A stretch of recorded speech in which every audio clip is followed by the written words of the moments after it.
Hello friends. तो आज हम लोग क्लास 10th का मैथ का पहला चैप्टर का सारा एग्जाम्पल इस वीडियो में बनाएंगे। तो देखिए, सबसे पहले पहला उदाहरण बनाते हैं। बनाने से पहले क्वेश्चन को पढ़ते हैं। क्या कह रहा है संख्याओं 4n यानी 4 पर पावर n है पर विचार कीजिए जहां n एक प्राकृत संख्या है। n का मतलब है नंबर यानी प्राकृत संख्या, कोई भी यहाँ 1 2 3 4 कुछ भी रख सकते हैं। जांच कीजिए कि क्या n का कोई ऐसा मान है यानी n पर कोई भी ऐसा वैल्यू रखेंगे जिसके लिए 4n यानी इसका जब हम यहाँ 4 5 6 कुछ भी रखेंगे तो इसका जो वैल्यू आएगा सो अंक शून्य पर समाप्त होगा। जिसको समझ में अभी भी नहीं आया वो ये समझिए। कह रहा है कि 4 का पावर n है। अब n के जगह हम कुछ भी रखेंगे तो क्या ये 0 पर समाप्त होगा। जैसे यहाँ हम रख दिए 2 तो क्या हो गया, 4 गुने 4 पावर 2 यानी एक ही संख्या 2 बार गुना है तो 16 आया। तो बोला कि यहाँ कोई ऐसा वैल्यू रखेंगे जो शून्य पर समाप्त होगा। जैसे शून्य पर कब समाप्त है, जैसे 20 है तो लास्ट में 0 है, 400 है तो लास्ट में 0 है। तो यही बोला कि यहाँ कोई भी संख्या अगर रखेंगे तो कभी ऐसा होगा जब ये 0 पर समाप्त होगा, ये चीज़ बताइए। तो हम लोग क्या लिखेंगे, यदि कोई संख्या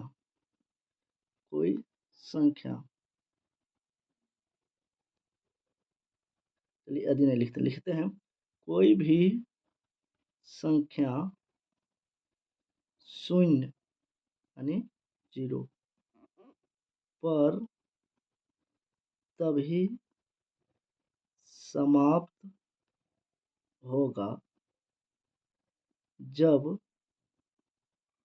उस संख्या का अभाज्य गुणनखंड,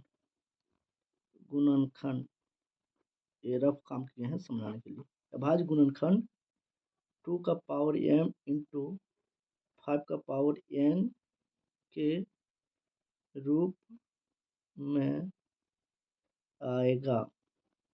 चलिए क्या लिख रहे हैं इसको भी समझाएंगे, अभी आप लोग टेंशन नहीं लीजिए। देखिए लिखा हुआ है कि कोई भी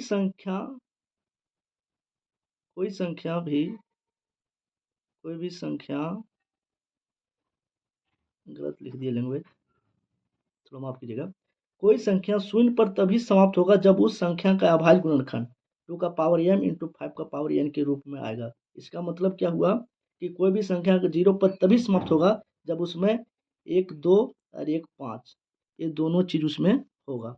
अगर 1 2 और 1 5 उसका अभाज्य गुणनखंड करने पर नहीं आ रहा है, कम से कम 1 2 और 1 5 आना ही चाहिए, तब समाप्त होगा, शून्य पर अन्यथा नहीं होगा। जैसे देखिए, अगर हम 16 का अभाज्य गुणनखंड करते हैं तो 2 अट्ठी 16, 2 चौके 8, 2 दूना 4, 2 2 आ गया लेकिन इसमें 5 एक भी नहीं है तो ये 2 का 16 में कहीं 5 नहीं आया, 2 और 5 नहीं आया तो ये 0 पर समाप्त नहीं हो रहा है। देखिए 16 0 पर समाप्त हो रहा है नहीं, लेकिन अगर कोई भी संख्या 0 पर समाप्त हो रहा होगा तो उसमें 2 और 5 होना ही चाहिए। जैसे देखिए 20 है तो 20 को अगर हम लोग तोड़ेंगे तो 2 दे हैं 20, 2 पचे 10 तो क्या आया, 2 गुने 5 आया कि नहीं। इसका मतलब इसमें एक 2 भी है और एक 5 भी है। तो वही हम लिखे कि कोई भी संख्या शून्य पर तभी समाप्त होगा जब उसमें 2 का पावर m यानी 5 का पावर n यानी 2 कुछ बार आएगा और 5 कुछ बार आएगा, और जितना भी आ सकता है लेकिन एक बार कम से कम 2 और एक बार 5 आना ही चाहिए, तब वो संख्या क्या होगा, शून्य पर समाप्त होगा। एक ठो और देख लेते हैं।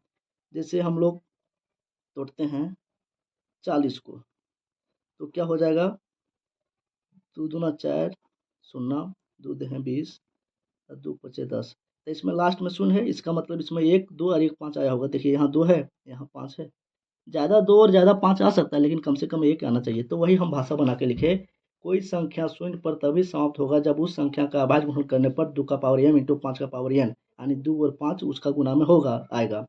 अब हम लोग यहाँ संख्या दिया है 4 तो 4 का अभाज्य गुणनखंड करते हैं, 4 का अभाज्य गुणनखंड तो 4 को तोड़ेंगे तो क्या आएगा, 2 गुने 2 यानी 2 का पावर 2 आएगा।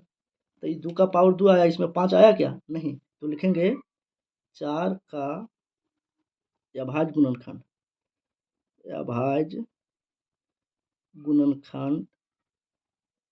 2 का पावर m गुने 5 का पावर n के रूप में नहीं है। यानी जब 4 का अभाज्य गुणनखंड किए तो उसमें 2 और 5 नहीं आया, इसलिए संख्या 4n कभी भी शून्य पर समाप्त नहीं होगी।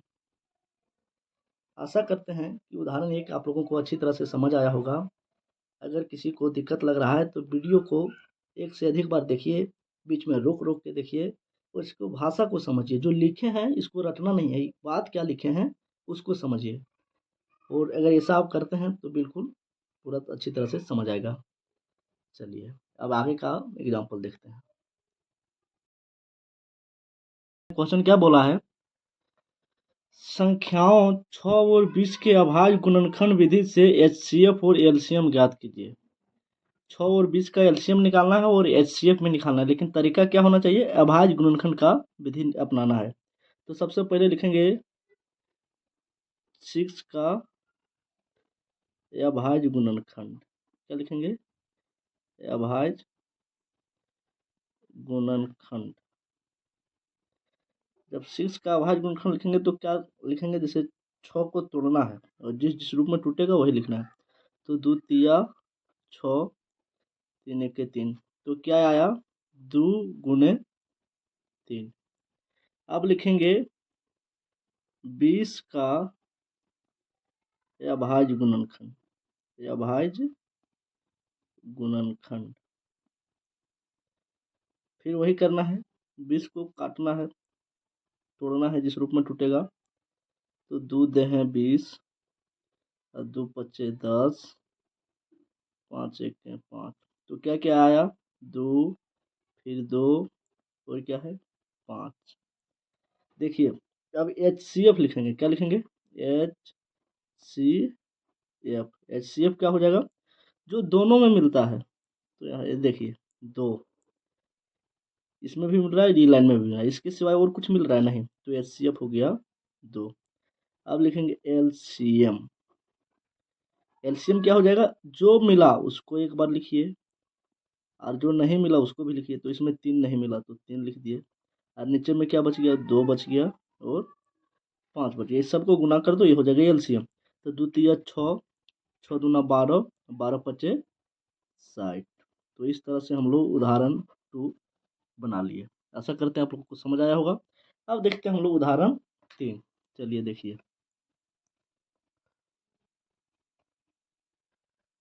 उदाहरण 3 में क्या बोला है? अभाज्य गुणनखंड विधि द्वारा 96 और 404 का एचसीएफ और इसका एलसीएम ज्ञात कीजिए। चलिए यहाँ भी वही करेंगे। पहले लिखेंगे 96 का अभाज्य गुणनखंड। अभाज्य गुणनखंड। अब 96 का अभाज्य गुणनखंड लिखेंगे। क्या क्या लिखेंगे? 96 को पहले तोड़ेंगे। तो 96 को साइड में तोड़ते हैं। देखिए 2 से काटेंगे तो 2 का में 9 नहीं आता है, 2 चौके 8। यहाँ कितना बच गया? 1, 1 पर 6 16, तो 2 अट्ठी 16। फिर 2 से काटेंगे, 2 दूना 4, 2 चौके 8, 24 बार में कट गया। फिर 2 से काटेंगे, 2 एक 2, 2 दूना 4, 12 बार में कट गया। फिर 2 छक्के 12 और 2 तिया 6, 3 एक 3। तो जो हम 26 का 96 का अभाज्य गुणनखंड किए तो क्या क्या आया? 1 2 3 4 5। 2 2 5 बार है, 1 2 3 4 5 और 3 एक बार है तो लिखेंगे 3 एक बार। अब क्या लिखेंगे? 404 का 404 का अभाज्य गुणनखंड। 404 का अभाज्य गुणनखंड साइड में तोड़ते हैं। यहाँ क्या होता है? लिखने में दिक्कत होता है तो यहाँ तोड़ रहे हैं। 404 का अभाज्य गुणनखंड। देखिए 2 से काटेंगे तो 2 दूना 4, 0 नहीं कटा तो 0, फिर 2 दूना 4, फिर 2 एक 2, 0 का 0, 2 एक 2। अब 2 से नहीं कटेगा क्योंकि लास्ट में 1 है, विषम संख्या है, तो सम संख्या से नहीं कटेगा। 3 से काटते हैं, 3 दूना 6, 3 तिया 9 और 1 पर 11, 3 से नहीं कटेगा। 4 से तो अब 101 किसी से नहीं कटेगा तो क्या आया इसमें? 404 का अभाज्य गुणनखंड में 2 गुने 2 गुने 101। आप दोनों में मिलाएंगे तो देखिए एक ठो दो मिल गया, फिर एक ठो दो और मिल गया, और कुछ मिल रहा है नहीं, तो HCF क्या हो जाएगा, जो मिला HCF बराबर एक दो मिला तो इसलिए दो, फिर दो मिला तो इसलिए दो, दो दूना कितना हो गया 4। HCF कितना निकला 4। अब हम लोग को निकालना है LCM। LCM बराबर, तो LCM क्या होता है, जो मिला है उसको तो लिखेंगे, दो मिला है फिर दो मिला है, लेकिन अब ऊपर में क्या क्या बच गया, एक दो तीन, दो जो है सो 3 बार नहीं मिला है तो लिखना है, और एक 3 भी नहीं मिला, और नीचे क्या नहीं मिला 101। अब इस सबको गुना करेंगे और यही हमारा हो जाएगा आंसर। तो दो दूना 4, 4 दूना 8, 8 दूना 16, 16 दूना 32, और 32 को 3 से गुना करेंगे तो हो जाएगा 32 तिया 3 दूना 6, 3 तीन 96। अब 96 को गुना करना है 101 से, तो जब 96 को एक से गुना करेंगे तो क्या आएगा, गिना करके देखिएगा आप लोग, आएगा 9696। तो ये हो गया मेरा LCM। तो इस तरह से उदाहरण 1 और 2 कंप्लीट हो गया। अब हम नहीं, 2 और 3 कंप्लीट हो गया। अब हम लोग 4 देखें। अब एग्जाम्पल 4 देखिए, बोला है संख्या 6, 72 और 120 का अभाज्य गुणनखंड विधि द्वारा HCF और LCM निकालिए। वही जो हम लोग उदाहरण 3 और 2 और 3 में किए। तो फिर लिखेंगे 6 का अभाज्य गुणनखंड, अभाज्य गुणनखंड 6 को तोड़ते हैं, देखिए कैसे काटते हैं, ध्यान दीजिएगा। 2 तिया 6, 3 के 3, यानी इसको जब हम लोग तोड़े तो क्या आया, 2 गुने 3। अब लिखेंगे 72 का अभाज्य गुणनखंड, अभाज्य गुणनखंड 72 का अभाज्य गुणनखंड करेंगे तो 72 को भी तोड़ना होगा, तो 72 को तोड़ के देखते हैं। देखिए 2 तिया 6, यहाँ 7 है लेकिन 2 का में 7 नहीं आता है, तो उससे कम क्या है 6, तो 2 तिया 6, और बच गया 1 पर 2 12, तो 2 छके 12। फिर 2 से काटेंगे, 2 1 2, यहाँ बचा 1, 1 पर 6 16, 2 अठी 16, तो 2 का 8 पर पढ़ेंगे 16 आ जाएगा, 2 का 9 पर पढ़ेंगे 18 आ जाएगा, और 3 तिया 9 हो जाएगा, और फिर 3 1 3। तो 72 को जब हम लोग तोड़े तो क्या क्या आया, 1 2 3, 2 2 3 बार आया है, ठीक है, और 3 3 2 बार आया है।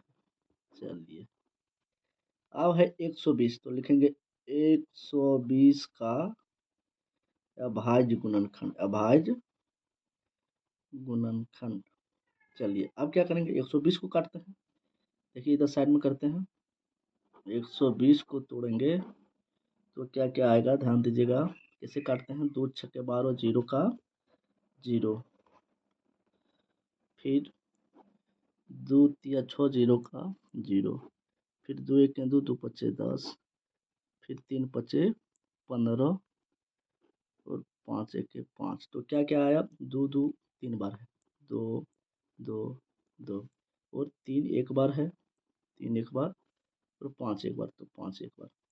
अब HCF कैसे लिखते हैं, तो जो तीनों में मैच किया होगा, तो देखिए 2 तीनों में मैच किया है, उसके अलावे ये देखिए 3 यहाँ भी है, 3 ई लाइन में भी है, 3 ई लाइन में भी है, तो 2 तीनों में मैच किया और 3 तीनों में मैच किया, तो 2 तिया कितना हो गया 6, ये हो गया मेरा HCF। अब लिखेंगे LCM बराबर, LCM क्या लिखेंगे, जो मिला, 2 मिला है एक बार, ठीक, 3 भी मिला है एक बार, ठीक। अब 2 और 3 मिल गया तो ई लाइन में कुछ बचा है नहीं। अब ई लाइन में देखिए 2 लाइन में अगर मिलता है तो भी मिलाएंगे, तो ये दोनों लाइन में क्या मिल गया 2, तो एक बार 2 लिखेंगे। फिर ये दोनों लाइन में क्या मिल गया 2, तो फिर एक बार 2 लिखेंगे। अब ई लाइन में क्या बच गया 3, और ई लाइन में क्या बच गया 5। चलिए अब इसको सबको गुना कर देंगे, यही हो जाएगा LCM। तो 2 तिया 6, 6 दूना 12, 12 दूना 24, और 24 पच्चे 120, 120 को 3 से गुना करेंगे तो 360। तो HCF आया 6 और LCM आया 360। अब हम लोग देखेंगे उदाहरण 5। उदाहरण 5 देखिए, बोला है √3 एक अपरिमेय संख्या, इसको सिद्ध करना है कि √3 जो है सो एक अपरिमेय संख्या कैसे है बताइए। तो इसमें क्या है, कोई फार्मूला काम नहीं करता है, इसमें मेन जो है सो लैंग्वेज है, क्या लिखना होता है, कैसे लिखते हैं, इसी चीज़ को ध्यान देना है। तो चलिए ध्यान दीजिए, यहाँ लिखा हुआ है √3 एक यह परिमेय संख्या है, यही सिद्ध करना है। तो इसका उल्टा मान लेंगे, यह परिमेय है तो हम क्या मानेंगे, परिमेय। तो लिखेंगे माना कि √3 एक परिमेय संख्या है। क्या मान लिए हम, परिमेय संख्या है, वो परिमेय सिद्ध करना, लेकिन हम उसका उल्टा मानेंगे। तो मान लिया कि √3 एक परिमेय संख्या है। इसलिए जब √3 को हम परिमेय माने हैं तो √3 को हम लोग क्या करेंगे, √3 बराबर p/q लिखेंगे, क्योंकि परिमेय संख्या p/q के रूप में रहता है, हम इसको परिमेय माने हैं। तो इसलिए √3 बराबर p/q, जहां q डज नॉट जीरो, यानी q के बराबर जीरो नहीं लिख सकते हैं। p और q का HCF बराबर 1 है। देखिए √3 या परिमेय संख्या सिद्ध करना है, लेकिन इसको हम परिमेय मान लिए, इसका उल्टा मानेंगे। तो जब परिमेय माने तो परिमेय संख्या उसी को कहते हैं जो p/q के रूप में रहता है, q की जगह पे जीरो नहीं रहता है, और p और q का HCF 1 होता है, तभी वो क्या होता है, परिमेय। तो √3 को परिमेय माने तो इसके बराबर हम 3 को शर्त लिख दिए कि p/q, √3 बराबर क्या है, p/q है, q की जगह जीरो नहीं है, और p और q का क्या है, HCF 1 है। अगर दोनों का HCF 1 होगा तभी ये परिमेय संख्या होगा। अब हम लोग क्या करेंगे, इसको केचिया गुना करेंगे, तिरछा। तो q को √3 से गुना करेंगे तो हो जाएगा √3q, और p के नीचे यहाँ कुछ नहीं तो 1 है, तो p को 1 से गुना करेंगे तो हो जाएगा p। अब क्या करेंगे, दोनों तरफ वर्ग कर देते हैं, दोनों तरफ वर्ग करने पर दोनों तरफ वर्ग कर रहे हैं, तो क्या लिखेंगे, √3q लिखेंगे, और इसको क्या करेंगे, वर्ग यानी पावर 2 देंगे, और इधर p लिखेंगे, जिसको पावर 2 देंगे। आप देखिए ये √3 पर पावर 2 है, यानी √3 गुने √3 है, और q पर पावर 2 है, यानी q गुने q है। तो √3 गुने √3 करेंगे तो हो जाएगा क्या, √9, और q का पावर 2 यानी q गुने q, तो हो जाएगा q का स्क्वायर, और इधर p का स्क्वायर ही रहेगा। अब √9 को हम लोग क्या लिख सकते हैं, 3 लिख सकते हैं। कैसे लिख सकते हैं, देखिए √9 को तोड़ेंगे तो 3 गुने 3 आएगा, और 3 का जोड़ा लगा तो रूट बाहर हो जाता है, तो एक बार जोड़ा लिखते हैं 3, तो √9 के बराबर हम लोग 3 लिख सकते हैं। तो यहाँ लिखेंगे 3, और ये क्या है, q स्क्वायर बराबर p का स्क्वायर। अब देखिए q जो है 3 जो है सो q के साथ क्या है, गुना में है,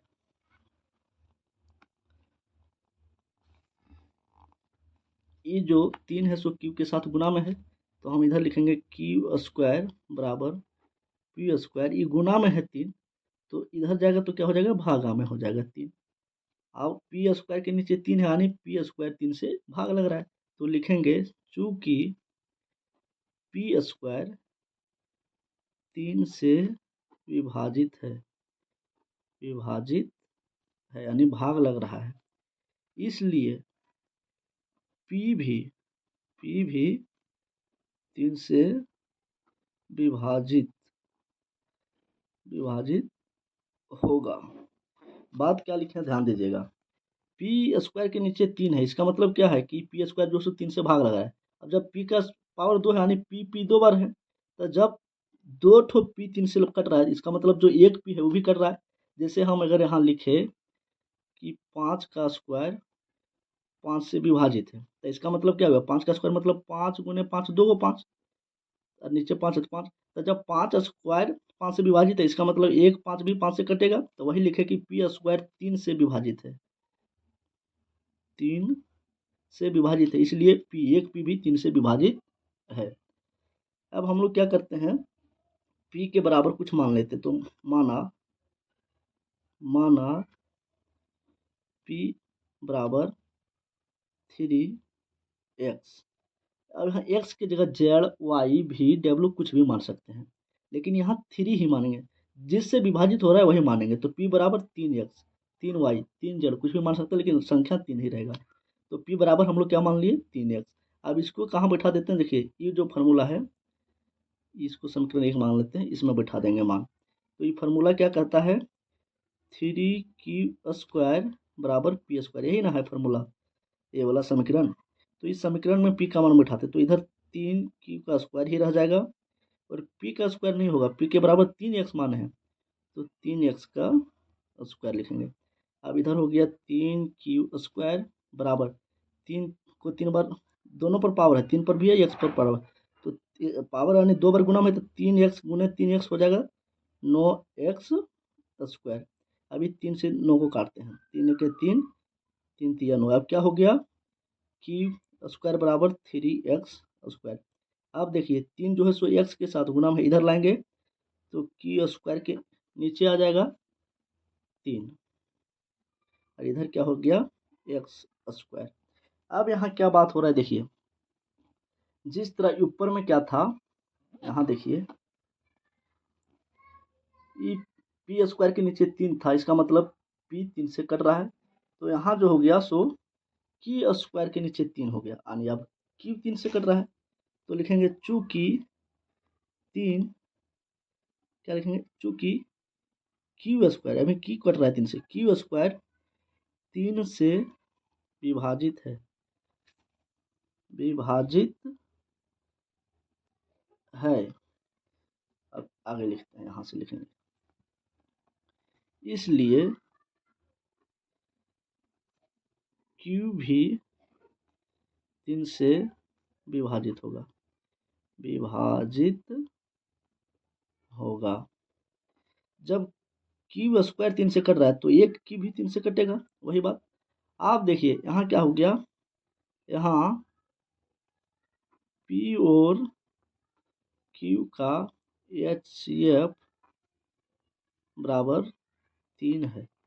देखिए ये 3 क्या लिखे, यही मेन समझना है।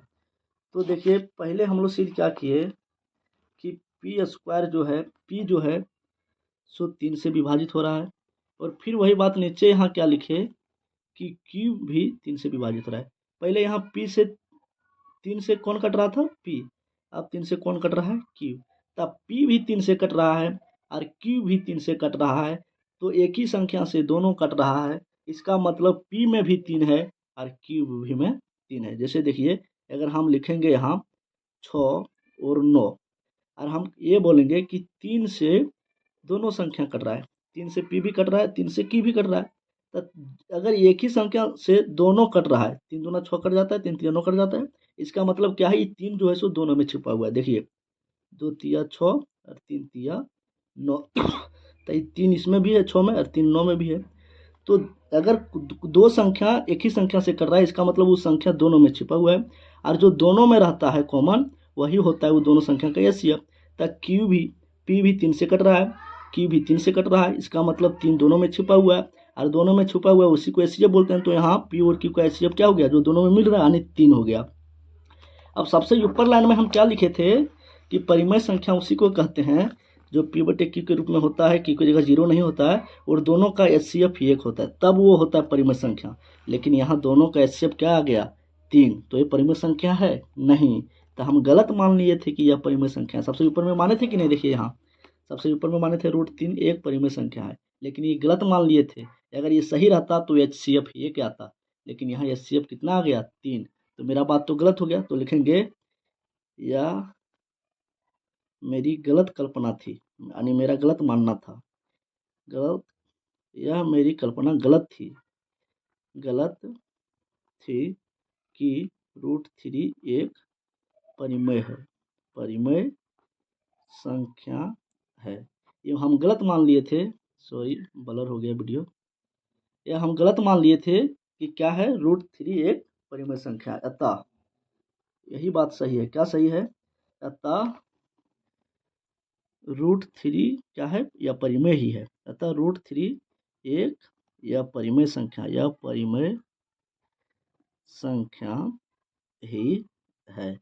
क्यों लिखे यह परिमेय है, क्योंकि अगर परिमेय रहता तो यह HCF 3 नहीं आता, एक आता। तो इस तरह से उदाहरण 5 भी हम लोग समझ गए। आशा करते हैं अच्छा से समझ आया होगा। थोड़ा ये प्रोसेस इसका लंबा है तो वीडियो को रोक के देख लीजिएगा या फिर 1-2 बार इसको ज़्यादा देख लीजिएगा जब तक समझ ना आए। देखिए इसमें लैंग्वेज कितना लंबा लिखाया, यहाँ से ये देखिए इतना लंबा हो रहा है, तो ध्यान दीजिएगा, सारा चीज़ समझ आ जाएगा। अब हम लोग देखते हैं उदाहरण 6। उदाहरण 6 में क्या बोला है, दर्शाइए कि 5 माइनस रूट 3 एक या परिमेय संख्या है। तो जो दिया रहता है उसका हम लोग उल्टा मानते हैं। जैसे अभी उदाहरण 5 में रूट 3 या परिमेय सिद्ध करना था तो हम लोग परिमेय मान लिए, तो यहाँ भी मानेंगे। क्या लिखेंगे, माना 5 माइनस रूट 3 एक परिमेय संख्या है। क्या मान लिए हम लोग, परिमेय संख्या है। इसलिए जब इसको परिमेय मान लिए तो इसके बराबर क्या लिख सकते हैं, 5 माइनस रूट 3 बराबर क्या लिख सकते हैं, पी बटे क्यू लिख सकते हैं, जहाँ क्यू डज नॉट जीरो यानी क्यू बराबर जीरो नहीं है। और क्या लिख सकते हैं, पी और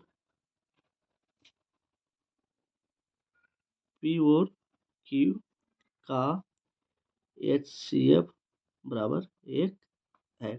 आप देखिए क्या करते हैं, इधर हो जाएगा 5 और पी बटे क्यू इधर क्या है प्लस में, तो इधर आ जाएगा माइनस में पी बटे क्यू बराबर, इधर है माइनस रूट 3 तो इधर आ जाएगा तो हो जाएगा प्लस रूट 3। अब अभी हम लोग तो सिद्ध किए उदाहरण 5 में कि रूट 3 क्या है, एक अपरिमेय संख्या है, और जब ये पी बटे क्यू के रूप में है तो इधर परिमेय संख्या है। तो यहाँ आ गया परिमेय संख्या, परिमेय संख्या, ये परिमेय संख्या है इधर वाला बाएं साइड का, और इधर बराबर हो गया क्या, यह परिमेय संख्या, यह परिमेय संख्या। देखिए इधर है परिमेय संख्या, इधर है परिमेय संख्या, बीच में बराबर, यानी परिमेय संख्या बराबर है परिमेय संख्या। क्या परिमेय संख्या और अपरिमेय संख्या दोनों कभी बराबर हो सकता है, नहीं, ये संभव है। तो लिखेंगे जो क्या है, यह संभव है, यह संभव है, यानी परिमेय संख्या और अपरिमेय संख्या कभी बराबर नहीं हो सकता, जबकि यहाँ बराबर दिखा रहा है, तो यह संभव है, यानी ये मेरा गलत बात हो गया। तो फिर यहाँ लिखेंगे वही बात कि यह धारणा गलत था कि 5 माइनस रूट 3 एक परिमेय संख्या है। ये हम गलत मान लिए थे, ऊपर माने कि नहीं, तो ये मेरा गलत मानना था। अगर सही मानना होता तो ये परिमेय अपरिमेय दोनों बराबर नहीं आता, क्योंकि दोनों कभी बराबर हो ही नहीं सकता। तो लिखेंगे यह धारणा गलत था कि 5 माइनस रूट 3 एक परिमेय संख्या है, अतः 5 माइनस रूट 3 एक यह परिमेय संख्या है। चलिए इतने लिखना था। उदाहरण 5 से इसमें कम लैंग्वेज लिखना है। अब हम लोग देखते हैं उदाहरण 6, नहीं 6 तो हो गया। देखिए उदाहरण 7 में क्या बोला है, दर्शाइए कि 3√2 एक यह परिमेय संख्या है। तो यहाँ भी वही काम करेंगे हम लोग, फिर इसको मान लेंगे परिमेय। तो लिखेंगे माना 3√2 एक परिमेय संख्या है। क्या है, परिमेय संख्या है। इसलिए जब ये परिमेय संख्या है तो लिख सकते हैं कि 3√2 बराबर पी बटे क्यू, फिर वही लिखाएगा जहाँ क्यू डज नॉट जीरो, जहाँ क्यू बराबर नहीं है जीरो के, पी और क्यू का HCF बराबर 1 है। अब क्या करेंगे, इसको गुना करेंगे, किचिया गुना यहाँ कुछ नीचे नहीं है तो 1 देंगे। आप देखिए क्यू को 3√2 से गुना करेंगे तो क्या हो जाएगा, 3√2 क्यू बराबर पी। आप लिखेंगे √2 क्यू बराबर पी, और ये जो 3 है गुना में इधर आ जाएगा तो हो जाएगा भागा में। अब इधर लिखेंगे √2 बराबर पी बटे 3, और ये जो क्यू है गुना में ये भी आ जाएगा यहाँ भागा में नीचे, तो हो गया √2 बराबर पी बटे 3 क्यू, यानी इधर पी बटे क्यू के रूप में हो गया, और इधर √2 जो एक अपरिमेय संख्या है, तो फिर वही आ गया यह परिमेय संख्या, और इधर क्या आ गया बराबर में परिमेय संख्या। तो यह परिमेय संख्या और परिमेय संख्या दोनों कभी बराबर हो सकता है, नहीं, तो फिर जो है सो ये असंभव हो गया, तो लिखेंगे जो यह संभव है, क्या है, यह संभव है, यानी गलत है। तो गलत है तो हम फिर भाषा वही लिखेंगे कि यह मेरी गलत धारणा, गलत मानना था या गलत धारणा था, तो लिखेंगे यह मेरी गलत कल्पना यानी मानना था, गलत कल्पना था कि 3√2, यही सिद्ध करना था ना, तो लिखेंगे यह मेरी गलत कल्पना था कि 3√2 एक यह परिमेय संख्या है। ये गलत मान लिए थे कि परिमेय संख्या है, अतः 3√2 एक यह परिमेय संख्या, यह परिमेय संख्या ही है, परिमेय नहीं है। चलिए सिद्ध हो गया। इस तरह से चैप्टर 1 का सारा उदाहरण एक ही वीडियो में कंप्लीट हो गया है।